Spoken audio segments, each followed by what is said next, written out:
Chers amis, bonsoir. Je vais quitter le cabinet après presque une journée de consultation.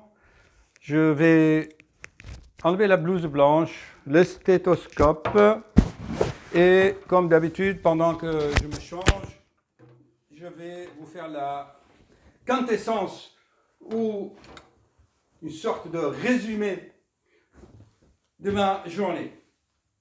Chers amis, tout en m'habillant, j'ai pensé à ce que j'allais vous dire. Et ça, pour moi, c'est la femme, la force, la noblesse, la pureté de la femme qui est la couronne de la création. Chaque nation, s'il regarde vers la femme, s'il respecte la femme et surtout qu'il ne la dénude pas aux yeux du public, la pudeur, c'est le premier signe de la spiritualité. Eh bien, la femme ne donnera pas seulement la vie, la femme donne la vie, quoique, selon mes conceptions, la vie passe par la pureté de la femme, elle donne la vie. Mais aussi, elle reflète la vie, elle reflète la vie. Nous allons voir dans 4 cas patientes des femmes qui présentent une hypertension artérielle et vous allez voir leur souffrance. Donc, je ne sais pas comment intituler ma vidéo. La femme donne la vie, reflète la vie et résonne avec la misère actuelle de ce monde. Une minute s'il vous plaît, je m'assois, c'est juste avant le départ, je vais vous résumer les cas de ces 4 femmes. Il est écrit dans cet ouvrage qui glorifie la femme, il est écrit que c'est grâce à la pureté féminine et sa noblesse que le monde va changer. Et dans cet ouvrage, je vous le conseille vivement, 12 méditations sur la voie de l'absolu, la voie ésotérique de l'absolu. Bien, vous allez voir dans les cas patients qui vont suivre la souffrance et comment la femme est sensible. J'ai vu ici à mon cabinet des femmes qui pleurent, qui souffrent. On n'a pas le droit, nous, dans notre civilisation, de faire souffrir la femme. Reflet de la vie, donne de la vie. La vie passe par elle. A-t-on le droit de la faire pleurer dans les cabinets médicaux? Vous allez voir et vous me direz ce que vous en pensez, chers amis. Chers amis, si vous allez sur ma chaîne, vous avez, dès le début, je vous avais fait des vidéos sur le mystère de la sexualité et le sexe. C'est quoi? Qu'est-ce qui différencie un homme d'une femme? Je vous l'avais expliqué. Il y a tellement de vidéos que j'ai fait là. Vous voyez, celle-ci, par exemple, vraiment, elle a l'air très intéressante. C'est la vidéo 178. De toute façon, je vous mettrai les liens. Et la vidéo déjà 36. OK? Mais commençons d'abord par le générique de début. Jour.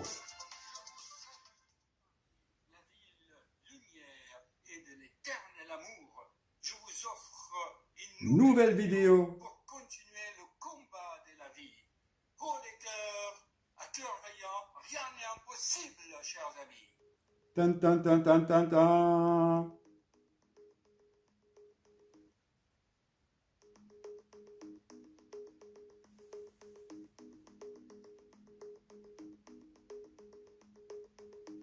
Je crois que je vais marquer le travail sur soi. Voilà, le travail sur soi. Bon. Voilà, passons maintenant aux 4 cas patients. Je reprends, je viens de... Oh là là, je viens de voir une patiente là. Vas-y. J'ai mal là, j'ai la rate qui se dilate, l'estomac qui flageole. Écoutez, ça vous dit quelque chose. Écoutez. Précaire. Vous connaissez la chanson là. Donc, elle a mal là, elle a mal là. Écoutez.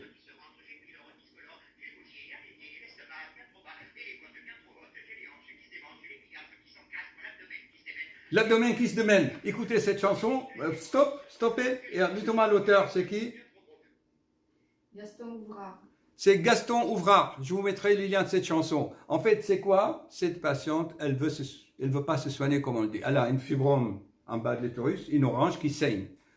Elle est anémiée, elle a une infection dans la vésicule biliaire, elle a un implant que ça lui fait mal, donc elle serre là-dessus, elle a des décharges électriques ici, elle ne va rien faire. Et elle va dans les hôpitaux, et elle veut qu'on la soigne. Moi, je lui dis, écoutez, madame, on ne peut pas vous soigner. Vous soignez d'abord votre fibrome, vous enlevez les microbes de votre vésicule, et après, vous venez me voir. Non, si je fais ça, je vais avoir ça. Non, il y a d'autres techniques. Chers amis, cette médecine, ce n'est plus de la médecine. Vous pouvez dire ça, vous êtes anonyme. Donc, la patiente vient de me dire, effectivement, qu'est-ce que vous avez dit? Je vous écoute. Effectivement, qu'aujourd'hui, les managers... C'est des petits cons, oui. C'est des gens sans expérience et qui ne connaissent rien au métier, voilà. Mais qui veulent créer des ambiances de peur, de panique, chantage, de chantage. C'est des stupid men. Oui. Et de destruction des qualités humaines. Comment vous expliquez ça et pourquoi ils font ça? C'est contre-productif, ça va retourner contre eux, ça. Oui, mais c'est dans un objectif qui leur sont fixés de productivité, Mais de réussir contre-productif, contre les autres. Chers amis, comment peut-on changer ce monde? Et donc, ma patiente fait de l'hypertension à cause de ça. Et elle se bloque à la glande thyroïde, elle est prise à la gorge. En fait, les paroles de ces jeunes managers arrivistes qui veulent arriver, qui se la jouent, c'est qu'en fait, leurs paroles, c'est des sabres qui vous coupent le cou. Chers amis, donnez vos avis, vos commentaires. Peut-être un jour, des managers ils regardent ça. Hein. Il y a des managers qui regardent. Un manager ne doit pas jouer un rôle de tyran. Moi, je prêche la fraternité et le travail en équipe. Donc, voyez-vous, chers amis, si on continue notre raisonnement, la peur dont la patiente a signalé, la panique dans l'entreprise, ben on le dit bien, on se fait de la bile. Donc, on bloque le foie. Et quand le foie est bloqué, eh bien, vous faites de la rétention d'eau. Et la bile n'est plus déversée dans les intestins. Il y a des modifications de la flore intestinale et du microbiote intestinal. Et on crée des maladies auto-immunes, des anticorps. Et les anticorps encore vont remonter à la glande thyroïde. Et hop, voilà la civilisation actuelle. Alors, des solutions, chers amis. Eh bien, pour ma jeune patiente de 36 ans ce matin, qui voulait que le manager voulait qu'elle s'occupe de 12 enfants au lieu de 6, eh bien, elle dit, vous n'aimez pas l'autorité, puisque vous ne pouvez pas changer des choses qui ne sont pas sous votre contrôle. Tu ne peux pas, donc c'est hors de ton contrôle. Donc, eh bien, il faut faire des choses qui sont sous votre contrôle. Elle m'a dit, c'est quoi? Je lui ai dit, qu'est-ce que vous aimez? Ah ben avec ma copine, on aimerait bien aller vivre dans un yurt, le mongol là, comment vous appelez ça? Les yurts? Voilà. Et ben ils vont décider d'aller dans un village français où les maires vous donnent une ferme pour 1 €, mais à condition que vous la rattrapez. Elle dit, oui, super, on va faire ça. Et vous laissez le manager, l'entreprise qui se démerde avec ses 12 enfants, et là, quand il n'aura plus personne, l'entreprise ferme. Et voilà. Ils vont se rendre compte. Vive la nature, chers amis. Allez dans la nature. Alors, chers amis, la patiente suivante, elle est sur le vélo, elle est anonyme, elle est en train de pleurer, le travail, la pression de travail, c'est à la poste. C'est la pression extérieure. Ouais, enfin, dépression, la pression donne une dépression, elle est sous antidépresseur, la psycho... Non, attendez. Alors, elle a commencé à pleurer. Je dis, stop, j'ai la solution. Ok. On va demander à M. Macron de lui faire un chèque de 3 000 € par mois. Et là, elle a retrouvé le sourire. Voilà la solution. C'est qu'en France, on est écrasé par les taxes. M. Macron, vous lui donnez 3 000 € par mois à cette patiente. C'est mieux que les médicaments. Bien, le troisième cas, chers amis, la patiente de la cinquantaine vient de quitter le cabinet. C'est la pathologie de la femme de la cinquantaine qui rentre dans la ménopause. Son cœur à l'échographie est normal, ses Doppler, son électrocardiogramme, c'est toujours une conséquence de l'art de vivre. Elle est dans une phase transitionnelle. Elle a changé de maison, elle a changé de travail, elle fait un travail que ça ne lui plaît pas beaucoup, et ensuite elle s'inquiète et surtout elle dort mal, elle ronfle. Donc voyez-vous, chers amis, dans ce cas, l'hypertension c'est une conséquence, ce n'est pas la cause. D'accord? Et puis à la fin, avant qu'elle parte, elle m'a dit qu'elle voit des choses. Qu'est-ce qu'elle a dit? Elle parle aux morts. Elle dit qu'elle parle aux morts. Donc, elle a certainement des dons. Et je vais vous expliquer maintenant comment on peut faire une hypertension par une pression énergétique. Quand tout est normal, quand il n'y a pas de pathologie, je le répète, surtout des sténoses de l'artère rénale. Dans le cas particulier, c'est que le corps astral énergétique fait pression sur le corps physique. D'accord? Et ça donne une hypertension essentielle. Donc, on l'a conseillé par les méthodes de relaxation de libérer un peu, de lâcher un peu prise pour libérer cette énergie qui opprime son corps physique. Pour cette patiente, je tiens à signaler que j'ai vu tout de suite qu'elle fait ça et je n'ai pas été étonné qu'elle me dise qu'elle a des acouphènes. Donc en fait, cette patiente, elle se crispe, elle est sous pression. Ok? Et les chiffres montent.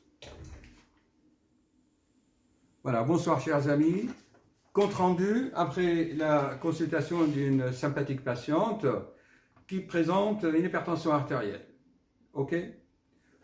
On a changé beaucoup de médicaments, elle a vu d'autres cardiologues, elle a fait tout ce qu'il faut. Mais en fait, comme vous le savez, dans l'hypertension artérielle essentielle, c'est-à-dire sans cause organique, sans sténose des artères rénales, eh bien, c'est une hypertension sur cœur normal, sur artère normale. Simplement, c'est l'art de vivre, c'est les quelques kilos, d'accord? Alors, dans cet exemple, vous voyez, la patiente a à peu près quoi, une dizaine, une quinzaine? Une dizaine. Allez, une dizaine en fait. Elle a une dizaine de kilos. Alors, qu'est-ce qui se passe? Vous la voyez tousser, en fait.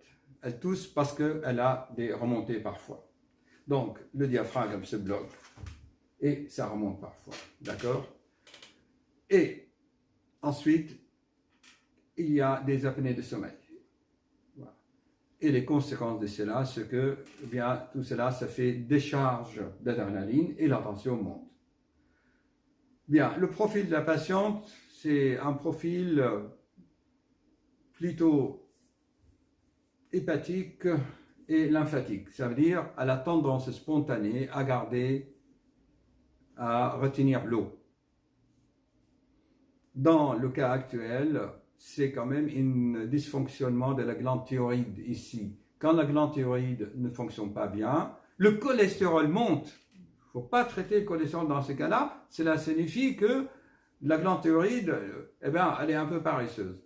Et on a aussi une retention d'eau dans le dysfonctionnement de la glande thyroïde, ce qu'on appelle le myxédème. C'est-à-dire les tissus sont infiltrés. Donc, vous voyez, l'hypertension et les symptômes dont se plaignent cette patiente sont une conséquence, mais pas une cause. Voilà. Ce que j'aimerais vous transmettre dans cette vidéo, c'est avoir et comprendre qui fait quoi.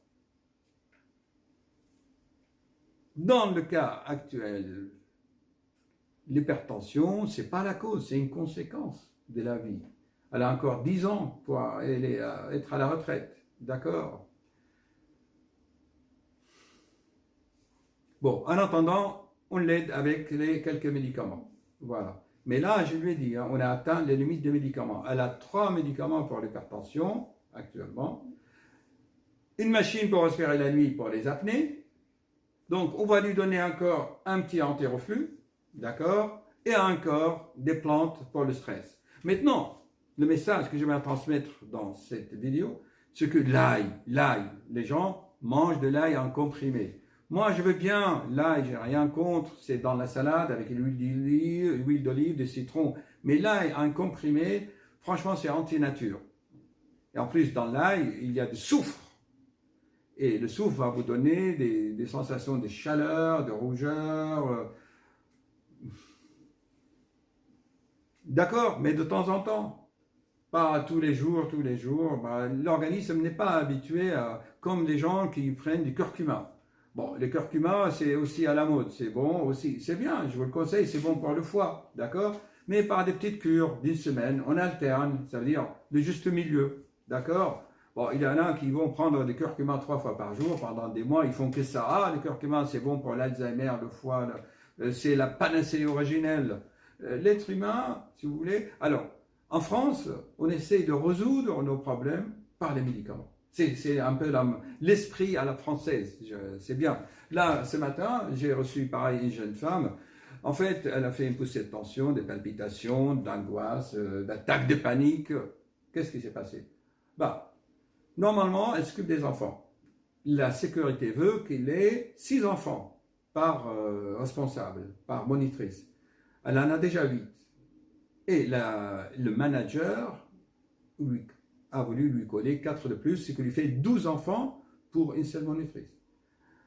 Eh bien, la patiente a dit, ah ben non, elle a explosé, elle a fait une attaque de panique, elle est venue en urgence. Donc, l'être humain, vous voyez, veut résoudre ses problèmes en venant chez le médecin pour avoir des comprimés. Or, les comprimés ne vont pas résoudre le problème de management.